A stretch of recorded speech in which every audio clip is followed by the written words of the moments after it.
is Pat Monson, and I live in Silva, and I thank you for this opportunity to speak to you about the amendment resolution.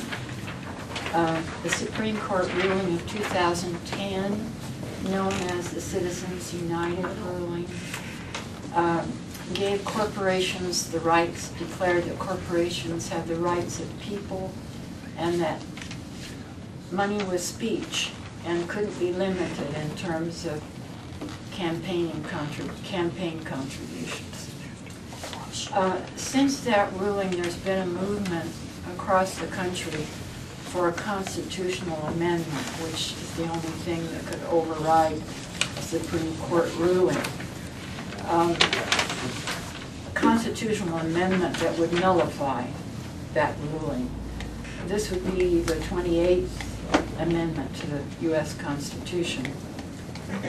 I'm sure there's not a person in this room who isn't aware of the vast amounts of money pouring into this year's election campaigns. And it doesn't stop there. How many Congress people have we heard talk about at the beginning of their term they have to start raising money for their next election? And it doesn't stop there. Corporate lobbyists are a constant presence in the hallways of Congress. They and the money they represent. That is not democracy. How do our votes compete with that? Corporate lobbying has an impact on every one of us in this room. It has an impact on our clean air and water, or lack of it, on our health care, or lack of it, and as we have certainly seen, on our economy.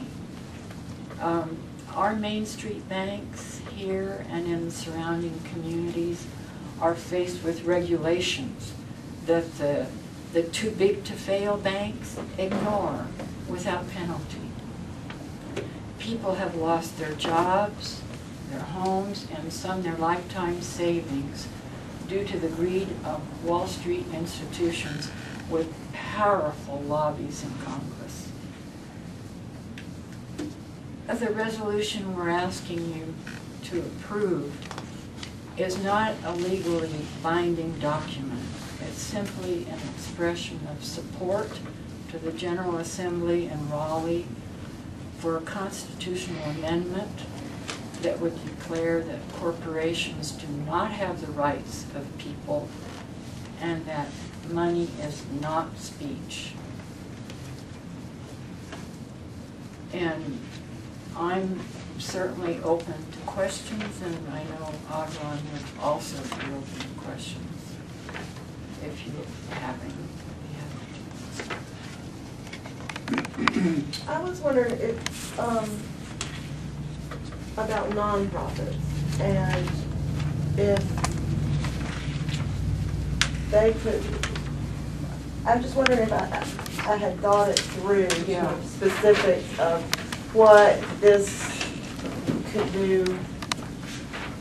The wording of the resolution is to establish that corporations, limited liability companies, labor unions, political action committees called PACs, and other artificial entities established by law are not entitled to constitutional rights of natural persons. How does, what about nonprofits? Well, nonprofits would be included in that. Artificial And entities. nonprofits cannot legally contribute to political campaigns now as it is. And so.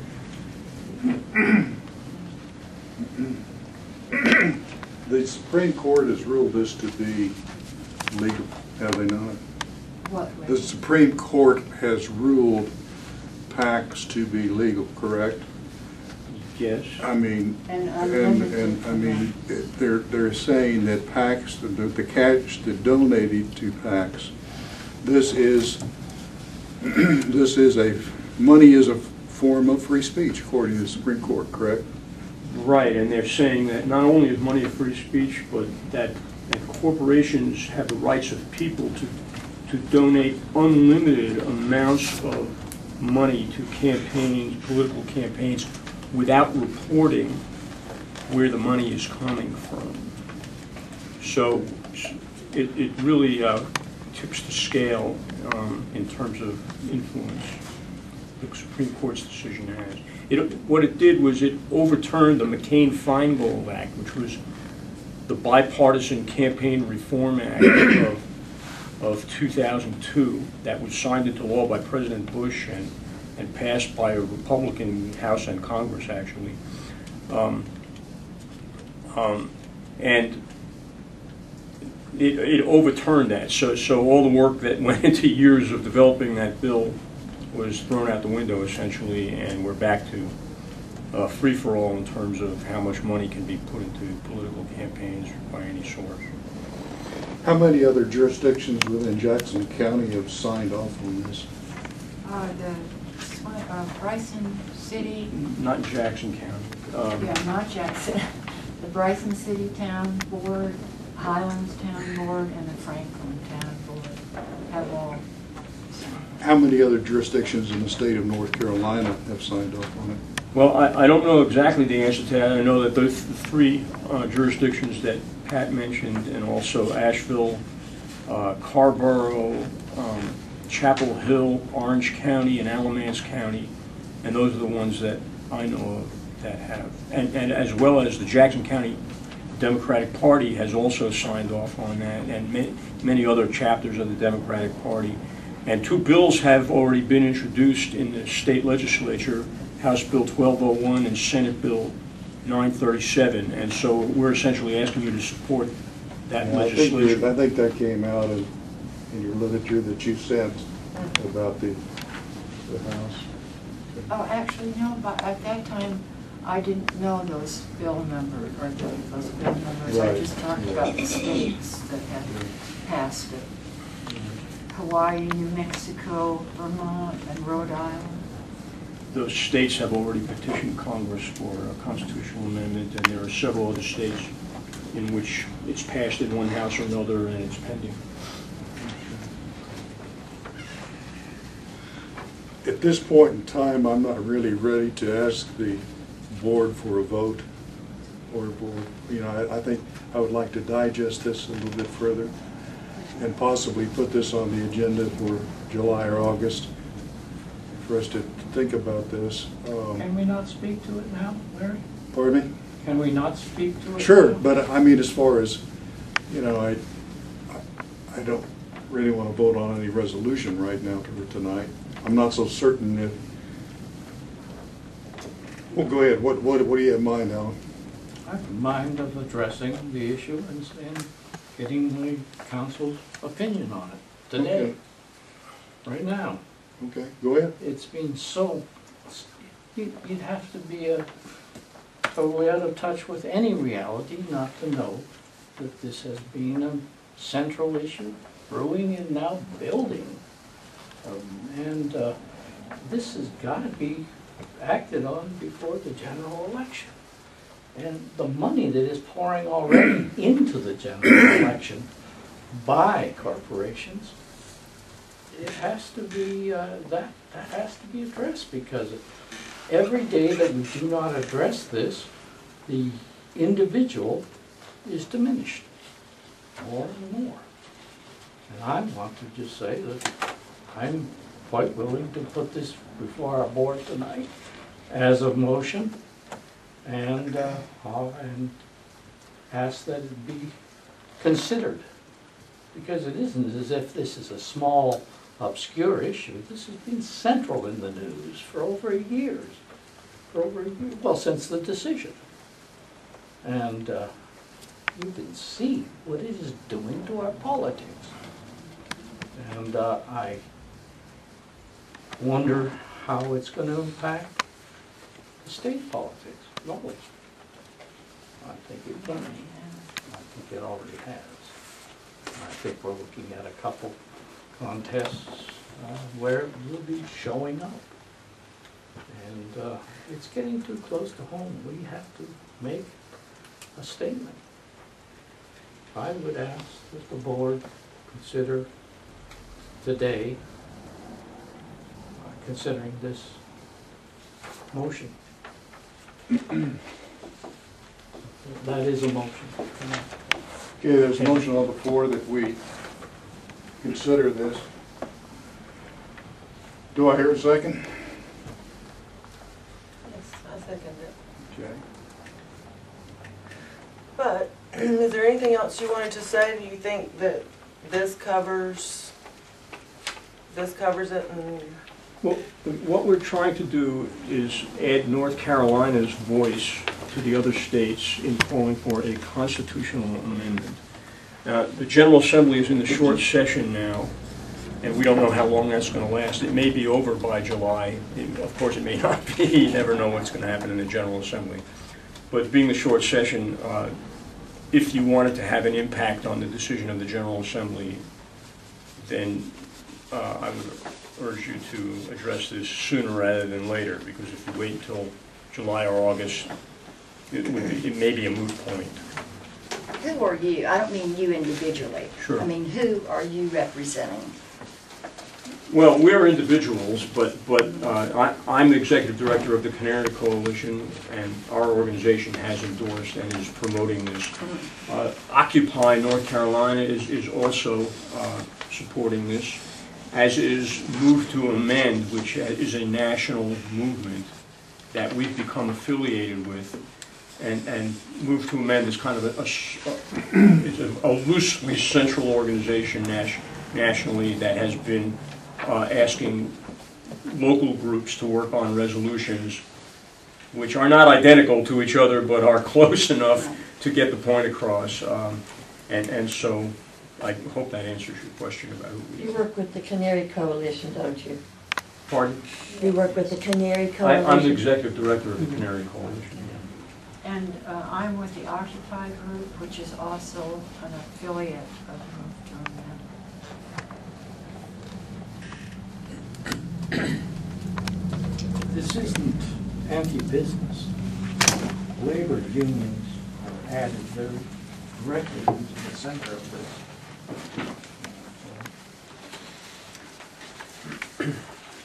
See what any reservations you might have that this is anti-business. I think it is anti-democratic in small d. Small d. Because So the purpose is to control the amount of funding that corporations can just dump into different candidates' coffers. Exactly, and also to say that they do not have the rights of citizens.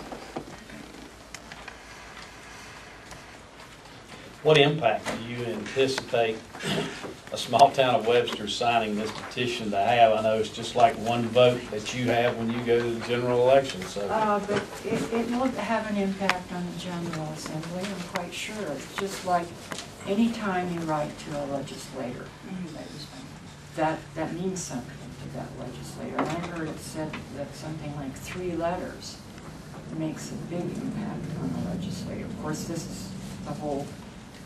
Well, my answer to that, it would have a big impact.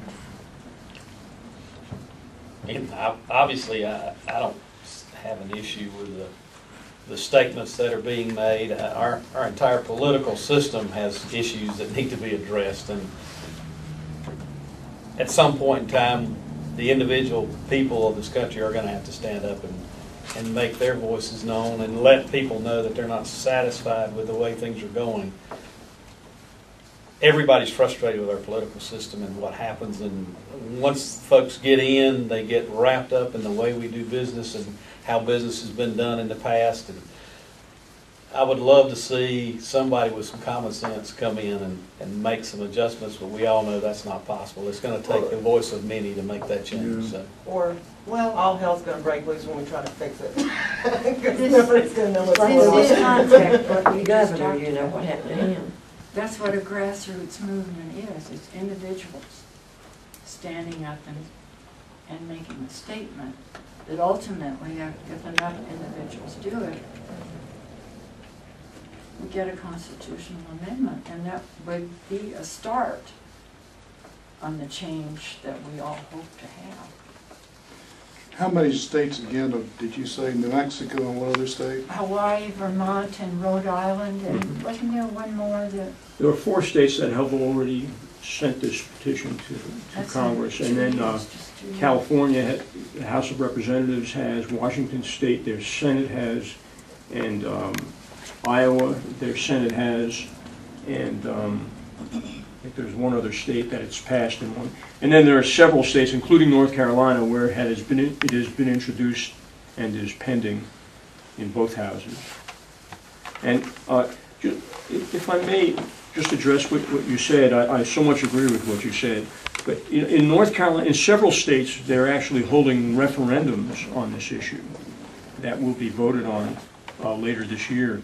The North Carolina does not have a citizens' initiative process where we could hold a referendum and where people can speak on this issue. And so that's why we're going through this process of approaching local governments to be our voice instead, because you're the only ones we can go to address these grievances, and so we ask you to do this for us and speak for this community.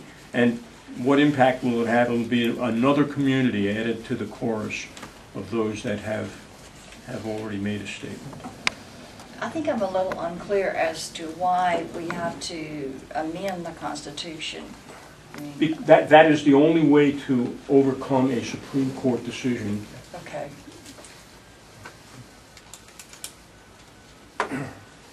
And that would have to be ratified by 50 states, Yeah. correct? Well, By 3/4 of the states. 3/4 of the Yeah. states. Yes. So we're talking probably several years down the yeah, road numerous before, years.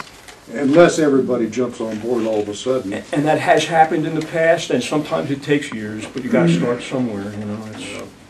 If approval of government in Washington is at 12% now, it seems to me we are not out of step if we contemplate, even support this. Something has to be done, and I suspect it's got to come from the very bottom to start the groundswell that might even move a county commission. So with this, excuse me. So with this, if this ever passed, not just us, but I mean, it really passed and became part of our amendment to our Constitution. So would this prevent corporations from making donations to candidates or parties? It would totally prevent Yes. that? Yes. Okay. Would it prevent corporations from sending out support ads for particular candidates? Does it go that far? It would prevent corporations from donating to political action committees. And what the Supreme Court decision did was it equated corporations with people. Right. Which is, And so they have the right to free speech. But they don't speak. corporations don't speak, they don't give birth, they don't get married, they don't serve in the military. They're not people, I'm sorry. And they shouldn't have the rights of people. And if those huge, sometimes international entities have the rights of people, it diminishes the rights of real people. I'm a member of organizations on a national level, and I know they drop buckets of money into certain areas. And well, I know that from personal experience.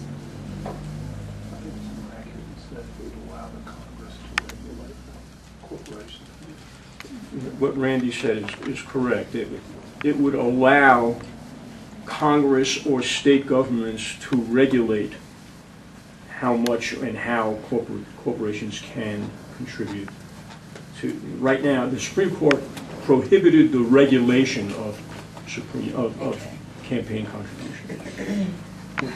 Well, I think that's wrong, so Yeah. Alan, I have to agree with you. There is a motion on the floor, a first and a second, that we move on this. Is there any more discussion, or are we ready to vote?